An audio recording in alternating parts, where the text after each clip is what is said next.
Alors, la deuxième partie, donc, ça concerne, donc, d'abord, on peut commencer par les liens ou les images. Donc, allez, on commence par les liens pour comprendre c'est quoi les liens.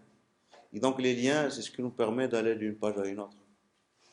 Et tout simplement, les liens, c'est les balises A. Et donc, un lien, donc vous dites où vous voulez aller. Donc, si par exemple, en cliquant sur le lien, je veux venir au site de Yahoo, je vais ici, je fais CTRL-C, je copie le lien et je le mets là. Et donc là, je vais dire ici, aller à Yahoo. Alors, aller à Yahoo. Et alors, ce que vous mettez ici entre A et slash A, c'est le texte sur lequel on va cliquer. Donc, je enregistre. Je reviens vers ma page, j'actualise, et bien vous allez avoir votre lien qui va apparaître. Si vous cliquez sur le lien, il va vous envoyer vers Yahoo. Bon, on y va vers Yahoo, et donc après il va falloir revenir. Alors, donc, les liens, donc vous voyez, c'est très facile, il n'y a rien de spécial à ce niveau. Maintenant, quand vous créez un site, votre site, c'est un ensemble de pages, et l'utilisateur, vous voulez bien mettre de la navigation dans votre site. Aller de la page telle à la page telle, etc. Eh bien, vous allez créer des liens qui, cette fois-ci, vont être internes à votre site.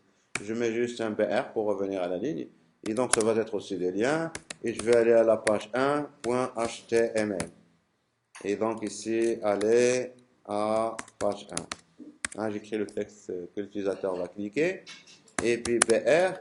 Et puis je copie ça. CTRL V. Et puis ici, aller à la page 2, etc. Et donc c'est un peu ce que vous allez avoir dans votre site. Si, alors je reviens. Si donc là je clique sur page 1, il ne va pas la trouver puisqu'on n'a pas encore créé, il n'existe pas. Donc il faut qu'on la crée. Pareil pour page 2. Et donc ça, c'est une erreur très courante. Cette page est introuvable. Si vous êtes dans le web, vous allez voir le fameux 404, not found. Alors, il faut qu'on crée cette page. Donc, pour créer cette page, je fais CTRL N, je crée un fichier, je l'enregistre et je vais l'appeler donc page 1.html. Et il faut qu'il ait le même nom. Et puis, s'il s'agit d'HTML, donc je crée la structure, c'est page 1. Et dans ma page 1, donc je vais mettre un heading H1 et on va mettre page 1. C'est tout. Et donc là, on sait qu'on est dans la page 1. Je reviens ici et je clique. Est-ce que j'ai besoin de recharger ma page? Non. La page, elle est à l'extérieur, je l'ai créée, là voici. Si dans page 1, je veux mettre un lien pour revenir sans toucher ici pour revenir, eh bien, c'est aussi un A. Et donc, on va revenir où? On va revenir vers index.html. Ouais, .html. CTRL S. Et là, il faut écrire quelque chose, retour, ou mettre une image, etc. Donc, j'actualise, je clique sur retour, je reviens. Donc, la navigation. Voilà. Ah, vous avez bien compris. Mais maintenant, imaginez que, alors, moi, j'ai mes pages. Ici, page sur laquelle je travaille, c'est index.html. Et l'autre, il est juste à côté. Et donc, pour mettre le chemin ici, je reviens à index. Pour mettre le chemin ici, j'ai mis directement page. Donc, vous comprenez très bien que le chemin là, il doit se trouver dans le même répertoire. C'est exactement si vous faites point slash. Point, ça veut dire le répertoire courant. Et donc, la page doit se trouver juste à côté de moi. Et donc, vous pouvez imaginer si vous avez un dossier qui s'appelle pages, et que vous prenez la page 1 et vous la mettez dans ce dossier, et vous revenez dans votre navigateur, est-ce que ça va marcher maintenant? Et il ne va pas la trouver parce que je l'ai déplacée. Et donc, ben, il faut lui donner ici le chemin. C'est dans pages slash. On appelle ce chemin un chemin relatif. Relatif à qui? Relatif à la page dans laquelle je suis. Je suis dans index et je veux aller là. Voilà, donc il n'y a pas de problème. Et c'est très pratique ça. parce que je crée toute une hiérarchie, des liens, etc. Et je mets mon application dans un dossier, je prends le dossier, je vous le donne, et ça va marcher pour vous aussi. Parce que je mets des liens relatifs au document de base qui est index. Là, on appelle ça la page d'accueil en général. C'est la page principale de votre site. D'accord? C'est bon pour les liens? Alors ici, la différence. Ça, on appelle ça un lien absolu.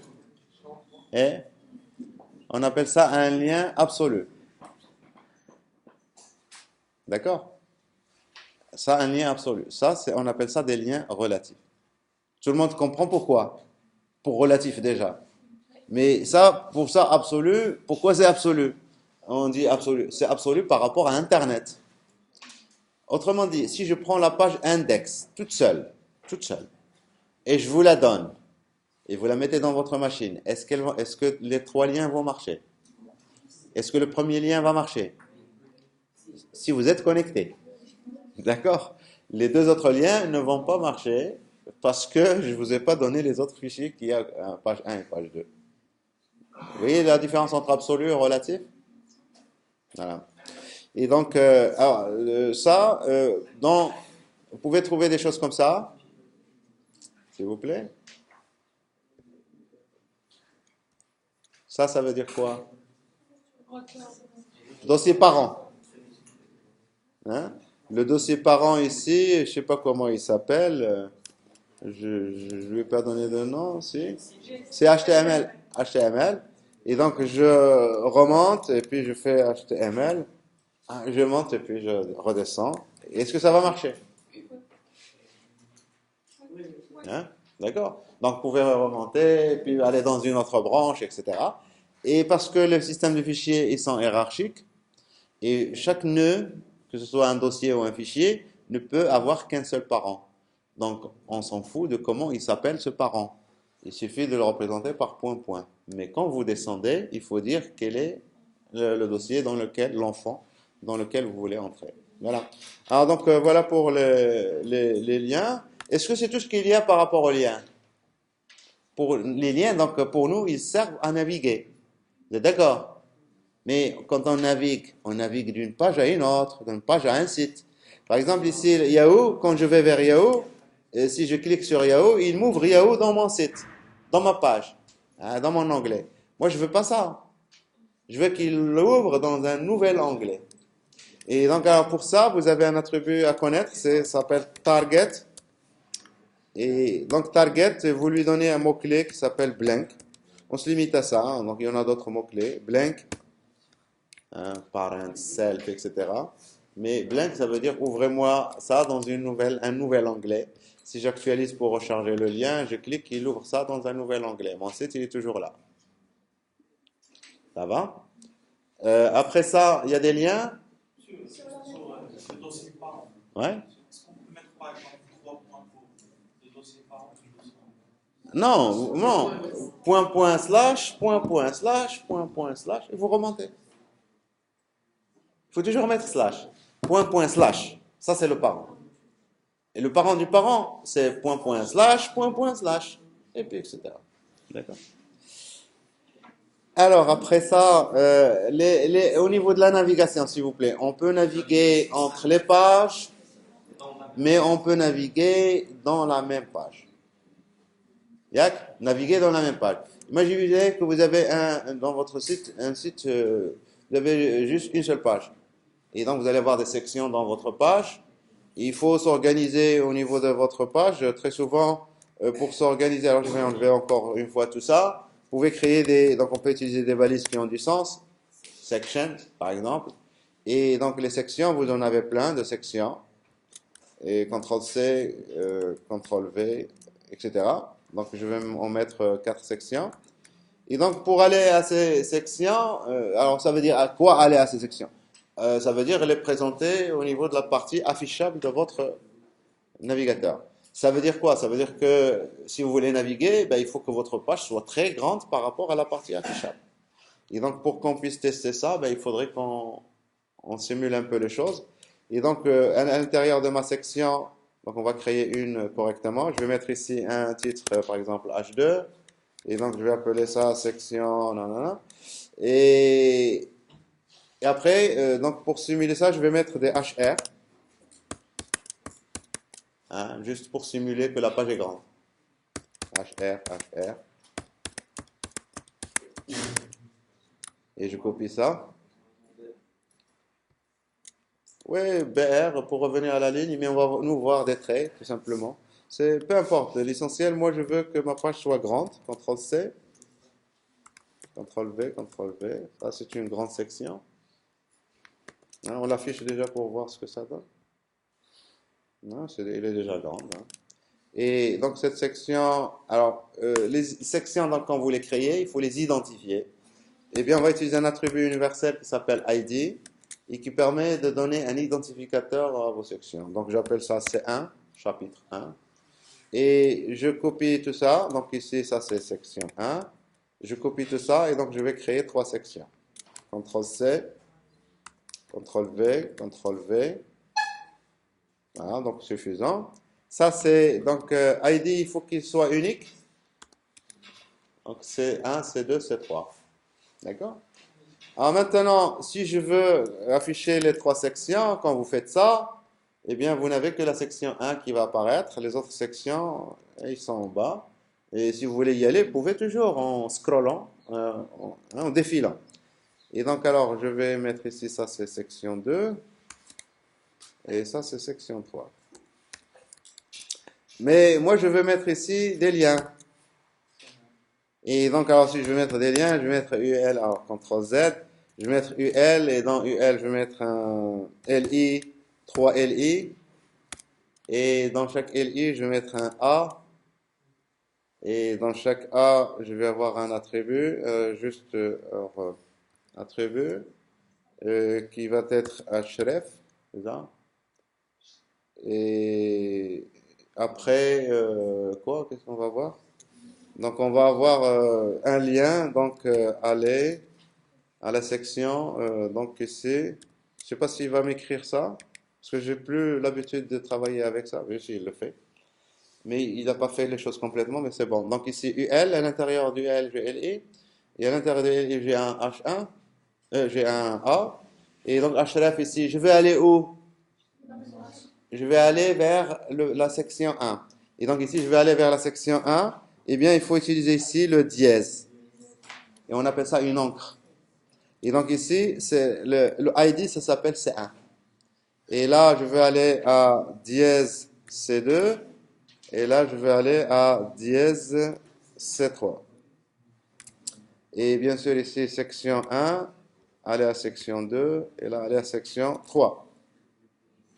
Alors, le truc que je viens de faire ici, c'est pas pour vous faire... mais, donc, HTML, écrire des fois, répéter la même chose, c'est un peu lourd. Si on fait du HTML, donc il y a des outils, on appelle ça emmet, et vous voyez quand on fait supérieur, machin, et donc on peut très rapidement créer, générer du code HTML. Comme au début, quand je créais ce document, j'écrivais tout simplement HTML, contrôle espace, et ça me générait la structure de la page. Et donc les éditeurs, ils nous aident pour aller plus vite. Il suffit de comprendre ce qu'on veut faire. Alors voilà, donc ici, si je teste ça, j'actualise, je vais avoir des liens en haut. Et là, je viens, vous voyez ici, section 1. Il faudrait qu'on mette un truc pour revenir en haut. Section 2. Et là, section 3. Et donc, on appelle ça des encres. Les encres, ils sont caractérisés par dièse. Je suis dans la page index HTML à la position C3. Et donc, il faut chercher un ID C3. Alors, ici, imaginez, je suis dans la page ici, la page 1. Et je veux aller à la section 3 de index. Je fais quoi? Donc, on va aller dans index.html, pardon, dièse C3, direct. Je lui dis d'aller à la page et aller à la position dans la page. CTRL S. Alors, c'est pas ici, donc il faut que j'y aille manuellement parce que j'ai pas le lien. Et donc, c'est page 1.html. Et donc, si je clique sur ce lien en retour, il va m'emmener directement à la section 3. Donc, voilà pour les liens. Y a-t-il des questions pour les liens? Rien de spécial. Alors, après les liens, qu'est-ce qu'on a? Les images. Et les images, Dieu sait que c'est quelque chose de fondamental au niveau du HTML. Enfin, au niveau des pages web, pas du HTML. Des pages web sans images, ça va être. Il faut d'abord mettre une image pour attirer l'attention et après mettre un petit texte pour que les gens puissent le lire. Si vous mettez juste du texte, c'est rare, on va le lire. Les images, c'est une accroche qui permet d'attirer l'attention. Alors, pour créer des images, c'est IMG. Et il faut dire la source. Où se trouve l'image? Alors, vous pouvez y aller. Donc ici, je vais y aller. Hein. Donc on va y aller vers une autre image. Ça non plus. Alors, donc on va choisir. Ouais, ça va. Donc allez, on y va pour ça. Un sourire, c'est mieux que... Alors, copier l'adresse du lien. Pas l'adresse du lien. Qu'est-ce que je fais? Je suis pas connecté ici.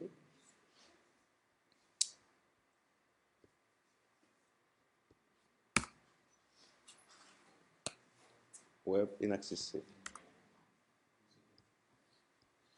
Et pourtant, moi, je veux avoir le web.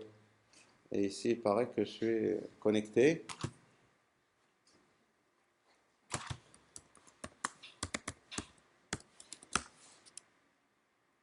Ça ping pas. La requête ping, je ne suis pas connecté.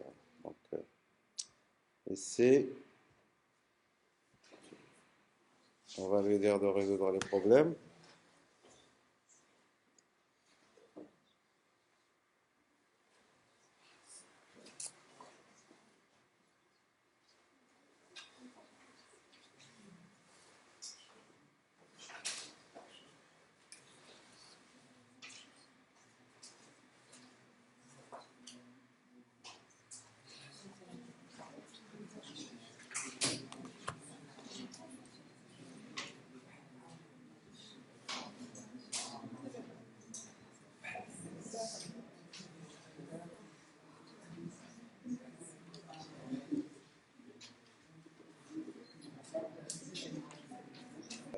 Résume. Alors, on revient donc dans notre site Yahoo.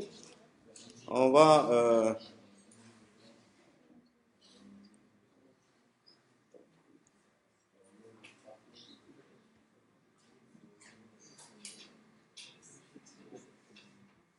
avec le bouton droit de la souris et donc ici copier l'adresse de l'image.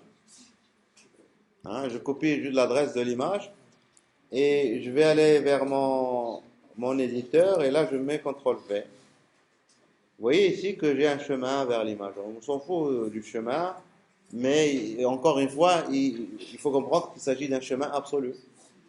Si je vous donne mon fichier, eh bien vous allez voir la même chose. Donc si je reviens vers ma page index ici, j'actualise, on devrait voir l'image. La voici. Voilà, donc en général, vos images, vous devez les avoir dans votre site à vous. Et donc je vais prendre cette image et je vais faire enregistrer sous. Et on va l'enregistrer dans le dossier, dans notre dossier. J'ai site 1, HTML. Et je vais lui donner un nom, je vais l'appeler image tout simplement, .jpeg. Et ici, je vais donner un chemin exactement comme ce qu'on avait vu tout à l'heure. Et donc, relatif, absolu, même chose. CTRL S. J'actualise, je vais avoir mon image, ça ne va rien changer. D'accord? Bon, alors pour mon image ici, il y a d'autres attributs. Il y a Alt, ça sert à quoi?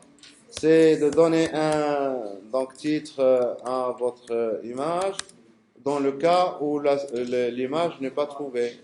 Donc, je CTRL S. Là, j'ai modifié le nom du fichier. Il ne va pas trouver, et donc, vous voyez, titre à votre image. Si l'image n'est pas trouvée, vous mettez un texte alternatif. Alt, ça, alternatif. D'accord? Et puis, alors, il faut savoir que les images, ils sont indexées aussi. Quand vous pouvez faire des recherches dans Google sur les images. Mais comment il fait Google pour indexer vos images? Est-ce qu'il va indexer, vous mettez votre photo et il va savoir que c'est vous?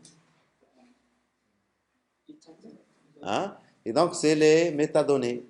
Métadonnées. Et donc, ici, la donnée, c'est vraiment le fichier source, image. C'est ça ce qu'on veut afficher. Mais les métadonnées, ça va être aussi alt, hein, que j'ai mis ici. Et ça va être donc title. Et ça, title, il faut savoir que c'est un attribut universel. Vous pouvez l'utiliser dans n'importe quelle balise.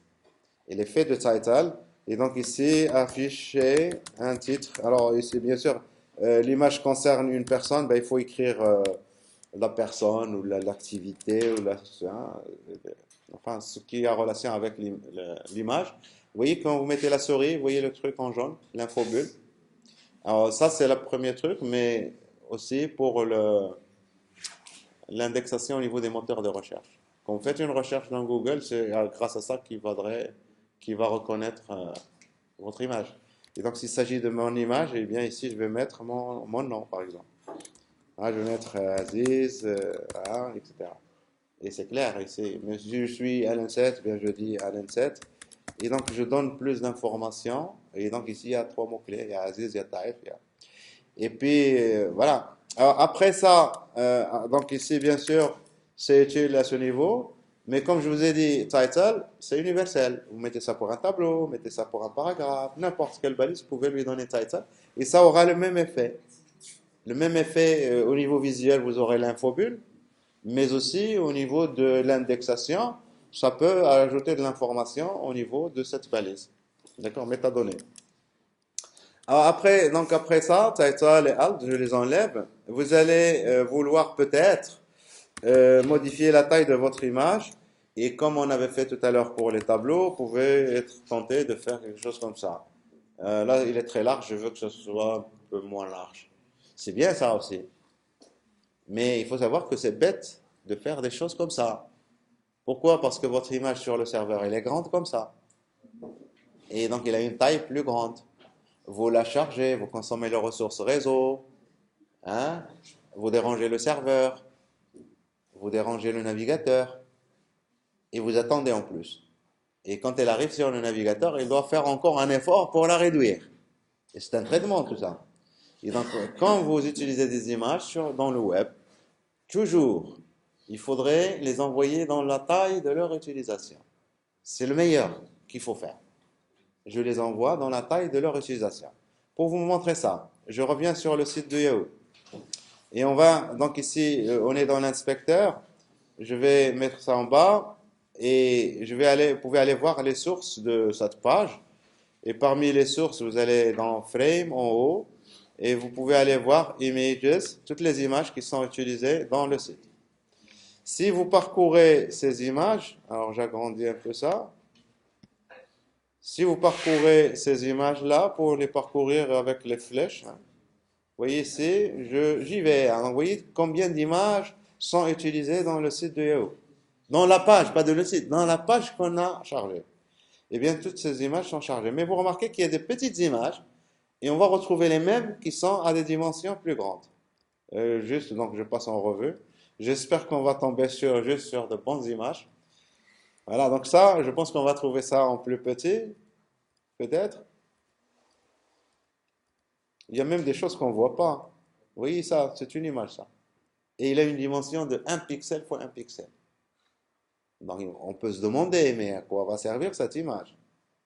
Voilà, donc ça c'est clair ici. C'est bon? Vous voyez les deux versions? Petite, grande. Alors la petite, on va l'utiliser ici, en bas, ici. Ah, oh, oh, oh. La petite, on va l'utiliser ici. Et la grande, peut-être ici. Et peut-être qu'il y a une troisième version qui est plus grande si on veut aller voir l'image. Alors pourquoi on fait ça? Premièrement, pour ne pas déranger le navigateur à faire des traitements. Deuxièmement, parce que moi, quand je charge ma page, je vais utiliser juste les vignettes, les petites. Et si l'utilisateur navigue vers l'endroit où on va utiliser cette image, eh bien, c'est à ce moment-là qu'on va aller peut-être chercher cette image. Si l'utilisateur a besoin. En général, s'il clique sur un lien ou un truc pour charger cette image. Et alors, donc ici, il faut jamais modifier la taille des images. Alors, si vous faites ça, vous pouvez aussi faire ça. mon image, elle est petite. Alors, si je reviens à ma page ici, et vous voyez, j'ai mis 800, mais j'aurais pu mettre 1000, CTRL S, et j'agrandis. C'est pareil encore une fois. Vous pouvez dire, est-ce que je gagne quelque chose ici? Vous chargez une petite image, et quand elle arrive, vous l'agrandissez. Hein, vous les gagnez sur tous les coups. C'est impossible. Donc, vous chargez une petite image, c'est vrai, c'est léger, elle est légère. Quand elle arrive sur le client, sur le navigateur, on va l'afficher et donc on va l'agrandir. Si vous l'agrandissez, le nombre d'informations qu'il y a dedans, il ne va pas changer. Vous ne pouvez pas l'améliorer. Et donc le navigateur, il va faire des efforts pour vous faire le resizing, le redimensionnement. Et il va interpoler, etc. Mais vous n'allez pas gagner grand-chose. Donc, règle générale, ce que je viens de vous dire, quand vous envoyez une image, utilisez-la dans sa taille réelle. Essayez autant que possible de l'utiliser dans sa taille réelle. Si j'ai besoin de deux tailles différentes, j'envoie les deux tailles différentes. Voilà, donc, y a-t-il des questions par rapport aux images? Et si j'écris ici du texte, juste à côté, texte, il va apparaître où mon texte?